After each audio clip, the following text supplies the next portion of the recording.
This is Sam Black with Drafting Archetypes, and today I'm going to be discussing Green Black in Duskmourn.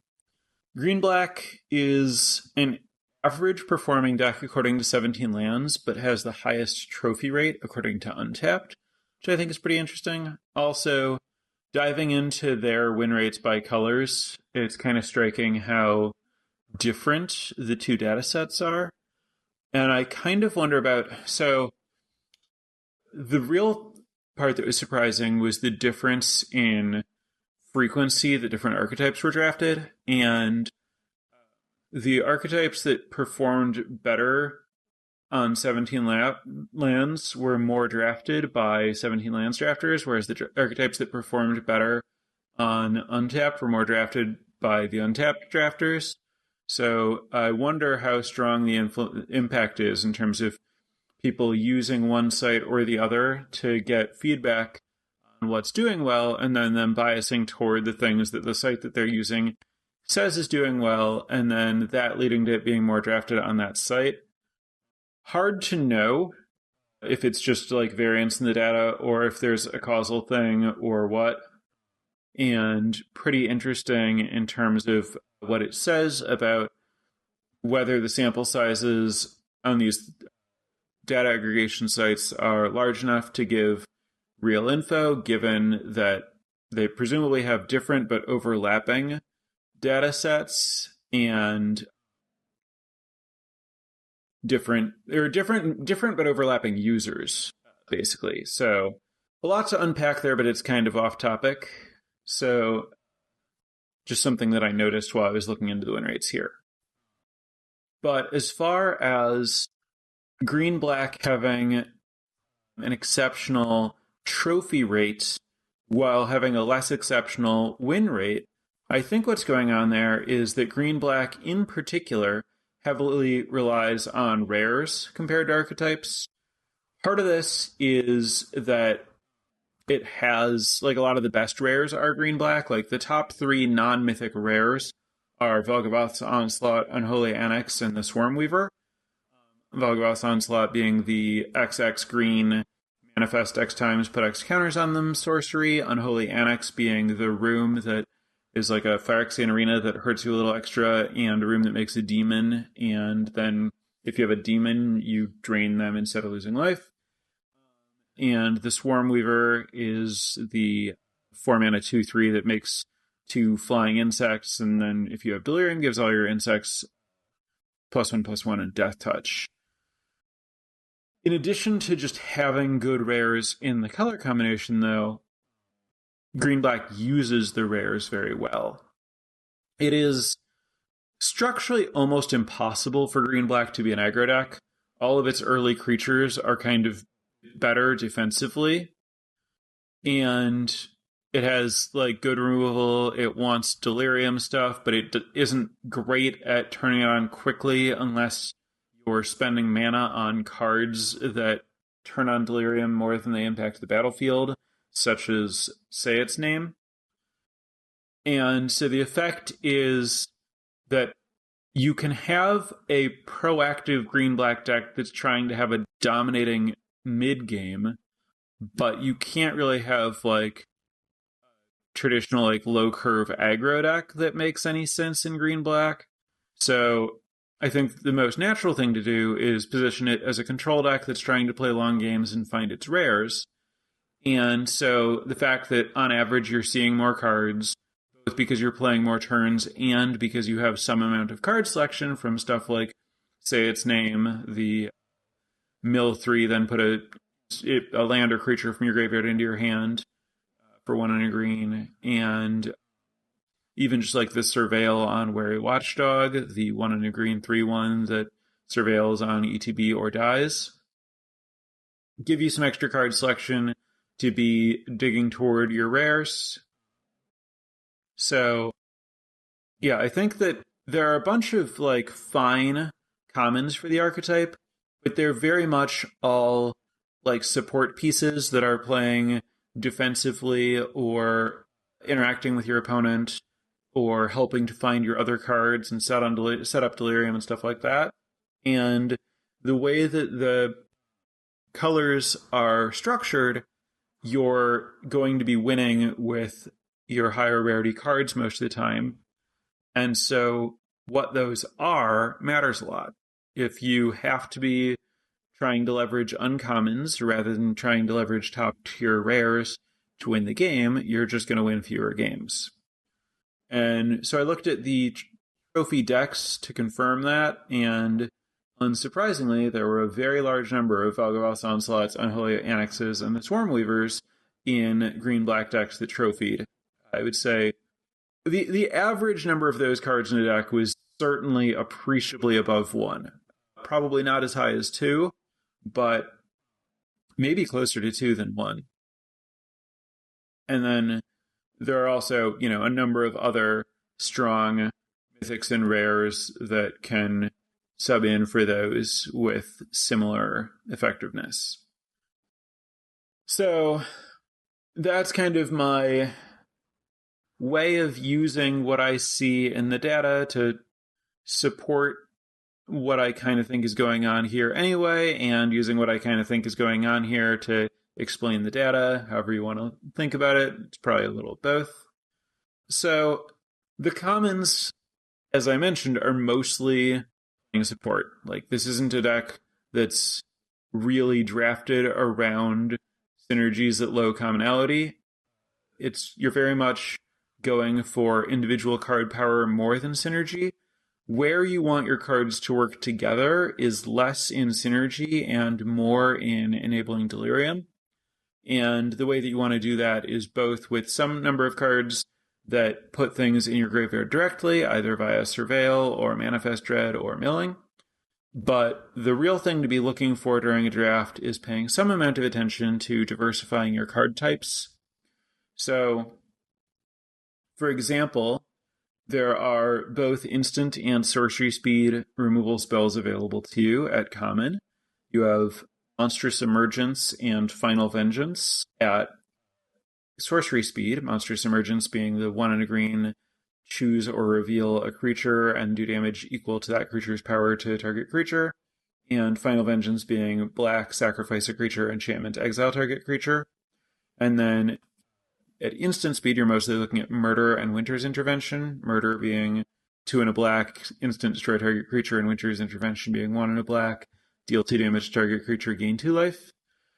There's some pressure to take a mix of those, so you have a mix of instants and sorceries. But also, there are sorceries that you're looking to play that aren't removal, like Say Its Name and Manifest Dread. Manifest Dread being 1 and a green, Manifest Dread. And Say Its Name being the aforementioned mill 3, put a creature or land from among them into your hand for 1 and a green.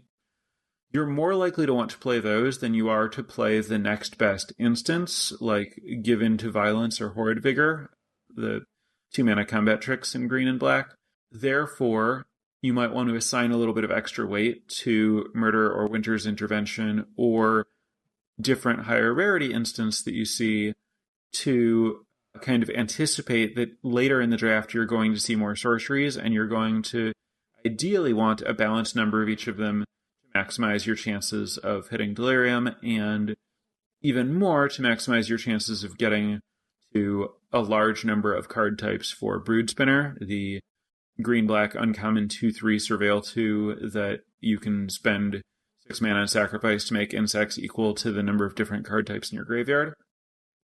So that being a very strong green and black card that is, I'd say at a place where it can be both a reason to get into green and black and a reward for being green-black, since it's an uncommon and only 2 mana. It is splashable, but not like super, not like a super strong draw to splash, because it is best to be when you can play it on turn 2, which is going to be harder if you're splashing.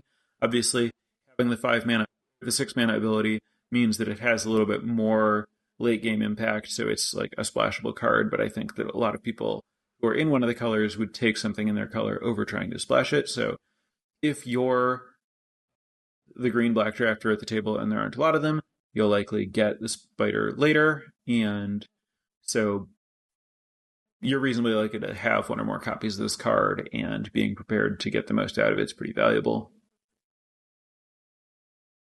Also, when you're thinking about your card type diversity, green-black is a lot worse at getting artifacts in the graveyard than green-red, since you don't have the common artifact creatures.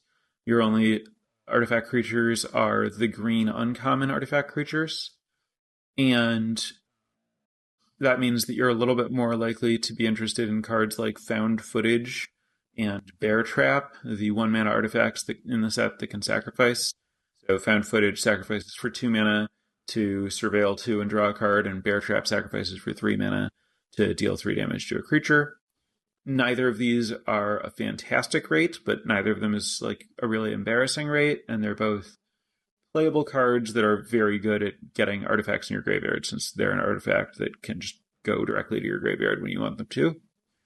Similarly, you don't have a ton of enchantment creatures. At common, you're looking at Grasping Longlegs, the 3-mana 4/2 spider that has reach and gains 2 life when it dies, and a Fear of Lost Teeth, the 1-mana 1/1 that does a damage to any target, you gain a life when it dies. These are both unexciting cards that you might want to play over other filler creatures because they have good types if you're short on ways to get enchantments to the graveyard. Also, I think you're more likely than many other colors to struggle to get enchantments in the graveyard, even if you have some Surveil and Manifest, because the rooms that are available in green-black aren't very good, so you're not very likely to be playing very many of them. So you'll want to pay attention to trying to pick up some enchantments where you can for type diversity. So basically, during the draft, you want to be thinking about how many of each card type you have to maximize your Delirium payoffs, thinking about your Delirium enablers, and of course, thinking about your powerful higher rarity cards. And the other major thing that's happening is that I think you want to be very, very careful about your curve.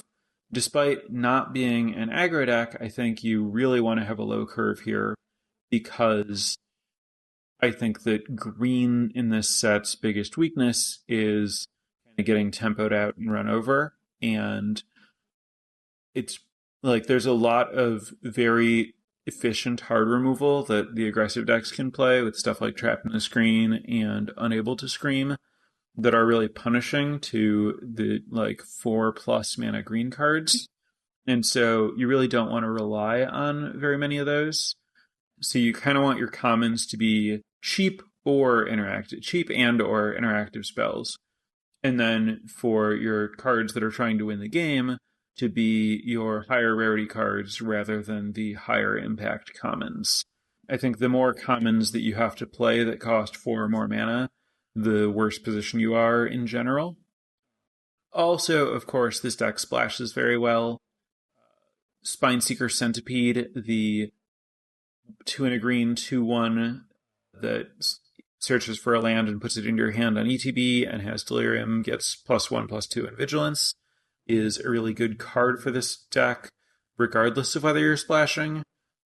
And then it makes splashing a lot easier. Similarly, Terramorphic Expanse, the land that can sacrifice a search for a basic and put it into play tapped, is a reasonably high priority, partially just because it's a way to guarantee getting a land in your graveyard, and then also because of fixing. So you have these cards that you want to play that are really good fixing that you would play even if you're 2-color, so you kind of might as well prioritize them and some other fixing and splash some colors, especially since, again, you're looking to play a longer game, which is always the best time to splash, and you're looking to have not necessarily high synergy, but individually high power level cards, which is another great time to splash because you can cast these off-color rares that don't need a lot of synergy. Often if you're focused 2-color thing, and you're looking for some kind of synergy, a card in another color is less likely to be built around that synergy, and so you might splash for power level at the cost of synergy, but here you're so low synergy anyway that there's no real cost. And so all the cards that you might splash are kind of going to function toward the top or average of their range. So, yeah, low curve, high fixing, lots of splashes, low amount of synergy, but you still definitely want to pay attention to rearranging your prioritization of cards based on what cards you already have, specifically with a goal both to manage your curve and, more importantly, to manage your delirium enabling. And yeah, I think that's kind of the core strategy that's happening here. And as far as the individual cards, I think I've actually named most of it. I guess, creatures to look for, in addition to Wary Watchdog and Manifest Dread, Innocuous Rat is pretty good. I think that cards like Bashful Beastie, the 5 mana 5/4 that manifests dread when it dies, and the Land Cyclers, these are cards that you never want to prioritize. You will get enough of them late basically all the time. And again, if you can find enough higher rarity cards that are high impact, I think you would prefer to play none of them. But I also think that you just don't want to spend a pick on them where you could be spending a card on a cheaper card, because it's really hard. Like, the way that your deck fails isn't going to be not having enough 5 and 6 mana creatures, or at least that failure state is going to be the most rare failure state. So it's not one that you want to worry about early in the draft. If it gets late in the draft and you somehow are low on finishing power, and your curve is low, and you're worried that your deck is just going to be really low impact overall, then you should in pack 3 have an opportunity to take some random big common creature. But I just think it's extremely unlikely, given what the cards in these colors do, that you'll find yourself in that spot. I guess one other card that I should mention is Rootwise Survivor, I think is the name of it. The 3 green 3/4 haste survivor that, if it's tapped at the end of combat or at the beginning of your second main phase, animates the land and puts 3+1/+1 counters on it. This is a card that I still haven't even looked up the stats on. It just kind of read like a bit of a trap early on, and then I realized that I lost to it a lot when my opponents cast it, and I've started playing with it a little bit and had pretty good experiences myself. So, entirely independent of what the stats say, because I genuinely don't know. I know that it hasn't I haven't noticed it when I've looked at just top performing uncommons or whatever, but it might be just below that. I haven't looked. But from my experience, I think that card is pretty good, plays pretty well here, nice not to overlook. I do think, when I talk about wanting higher rarity cards to win with, uncommons certainly count, and that one has felt like a pretty good, pretty impactful uncommon to keep an eye on. So with that, I'm going to turn it over to Twitch chat for questions. So, as always, during this transition, I want to thank the newest patron at patreon.com/draftingarchetypes. So, Mark, thank you very much for the support. And if anyone else is interested in supporting the podcast and getting access to our assorted perks, check out patreon.com/draftingarchetypes. All right, so questions. Can I speak to the line between splashing within this strategy versus playing cards in another color that change the strategy? I'm particularly thinking about blue. Yeah, I think that's a pretty reasonable question. I think that it's Sultai Pile, or Grindy Sultai deck, is kind of a bit of an evergreen archetype. It just usually happens to be the case that what green black and green blue are each doing has a large amount of strategic overlap. And I don't think this set's any different. I think, both of these color pairs are pretty interested in Manifest Dread. They're both interested in playing long games. Green Black wanting to play a bunch of removal and wanting to splash and looking to trade early, and like a very obvious thing to feel like you want in this kind of deck is more card draw, which blue offers very well. So when you're thinking, oh yes, I am a green-black control deck that's able to splash, blue is a pretty obvious color to want to splash. And then the question is, okay, so as I find myself splashing some blue cards or maybe some more blue cards, how much does that strategically change what's happening here? And the answer is, I don't think it strategically changes what's happening here very much, because the positioning of kind of like all three of the sub-archetypes, like blue-black, blue-green, and green-black, all of those are mostly going to be control decks. I think, weirdly, given the stated roles of the archetypes, I think blue-black has like the best tempo deck among those. Not that I think that it's like the most common way to draft blue-black.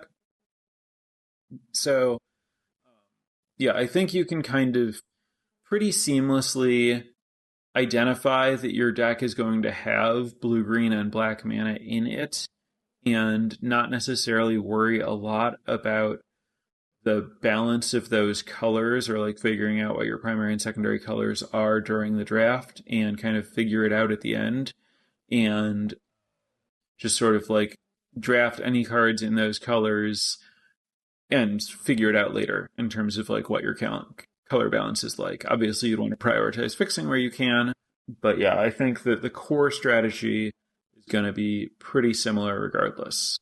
White is also like a pretty natural splash, where the biggest change is you're probably going to be splashing some reanimation stuff like Emerge from the Cocoon or Rite of the Moth. I've talked about Abzan Reanimator before. It's going to, as you start to realize you're splashing white or like playing more reanimation spells, you're going to prioritize like land cyclers and some of the more expensive creatures a little bit more highly. But other than that, you're not really going to change your overall position very much. Is this the deck that's interested in playing Chandelier or going over 40? I think that kind of the big difference between green-black and blue-green is that green-black, I think, is much less likely to be in a spot where you need to worry about decking yourself. You're less likely to have the really high density of Manifest Dread that is what sometimes puts blue in that spot, and you're going to have a few more creatures on average because you're going to play fewer non-creatures that Manifest Dread. And so your Manifest Dread, like the individual actions, are going to be more powerful on average because you're more likely to hit a creature. And the creatures that you hit, like flipping them over, is going to be more likely to, let you win the game before going too deep. Also, your rares are a little bit more powerful, a little bit more proactive, a little bit more game ending. Also, like Brood Spinner, for example, is a card that you get that ends games pretty well when they're like going long. So I think that this deck is generally not interested in playing more than 40 cards or splashing Chandelier. As you become more of a Sultai deck with more of the considerations from blue-green, that could change.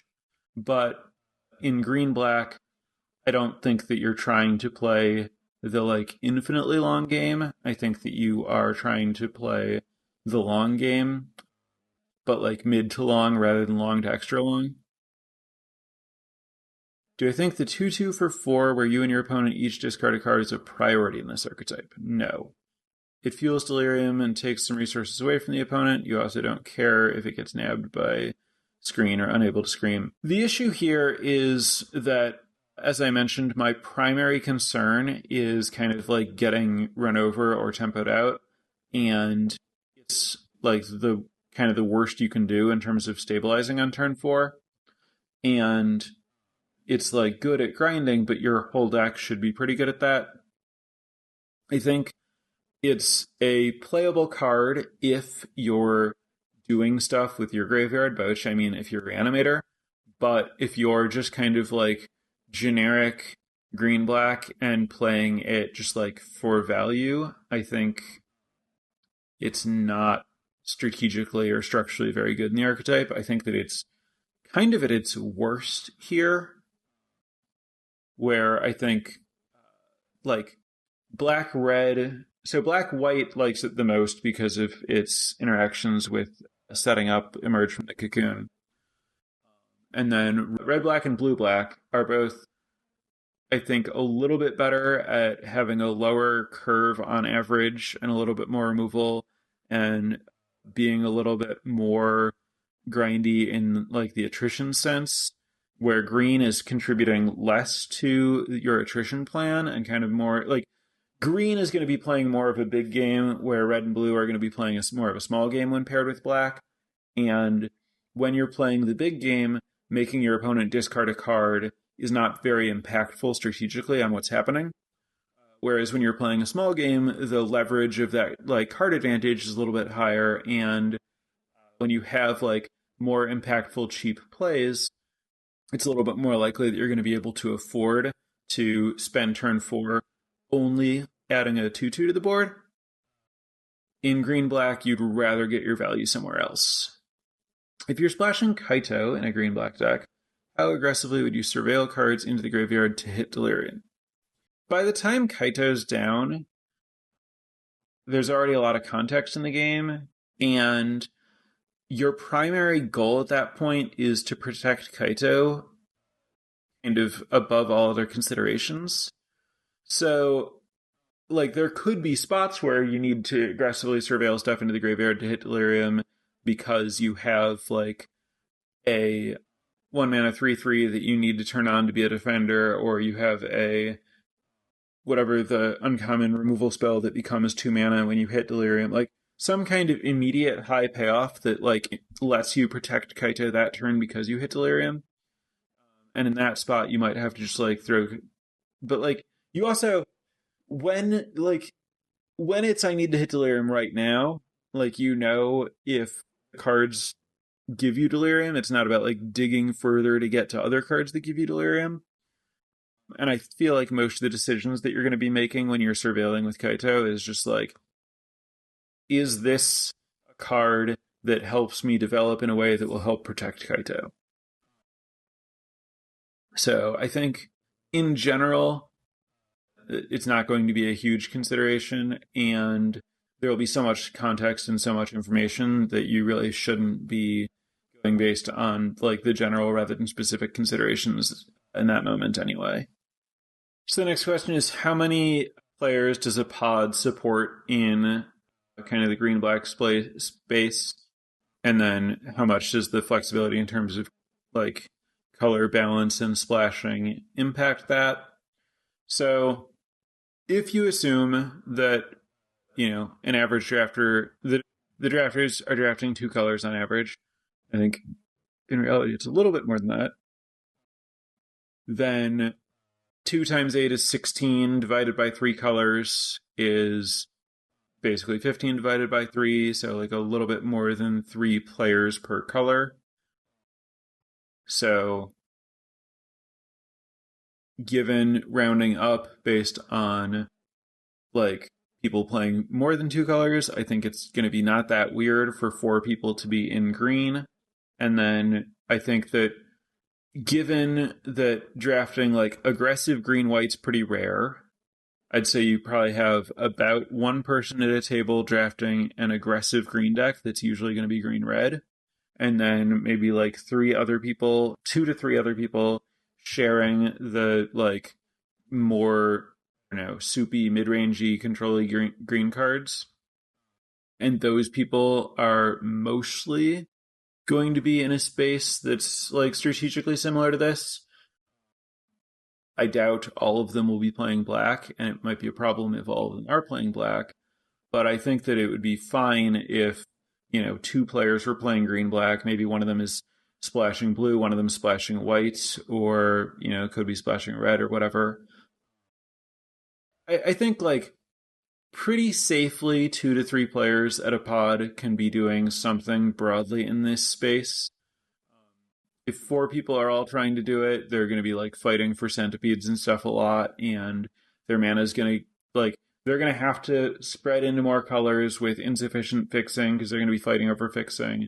I think if 4 people are in green, their decks are going to be on the weaker side, but you could pretty reasonably have, yeah, 3 and 2 feels pretty short. Thoughts on Defiled Crypt? I've found it play well in grindy green black decks. Yeah, I've had good experiences with Defiled Crypt. That's the uncommon room that for 1 mana returns a creature to your hand, and for 4 mana gives you an enchantment that whenever a creature leaves your graveyard, you make a 2/2. Yeah, I like that card. Obviously, it's a lot better if you have, the more ways you have to get creatures to leave your graveyard, or more things that you have to sacrifice it. I think that it plays pretty well with Final Vengeance if you're just planning to use it as a 1 mana Raise Dead and ignore the 4 mana room and then sacrifice it to a Final Vengeance. So like that's something to look for if you have multiple Final Vengeances. I think that you need, I don't want to play it if I have no way to sacrifice it and no other ways to get creatures out of my graveyard. But if I have a lot of both or either, then I think it's a pretty strong card. All right. I think that's going to wrap it up. So thanks everyone for listening. Thanks especially to chat for the questions. A note on where I'm at content-wise. This is the end of Duskmourn, so I'm reasonably likely to be shifting my focus on stream to cube drafting and preparing for Foundations. So I don't know to what extent there was actually a short window for Duskmourn versus it just feeling short based on my travel schedule, but I think more than a lot of sets, I kind of feel like I would be down for another couple weeks of this to exist, but I guess maybe, a quick rotation schedule is something we need to be getting used to. So, yeah, that's it for now, and I believe that I will be back next week with a first look at Foundations, unless I'm wrong about the timing and won't have enough information there. So, bye for now, and have a good week.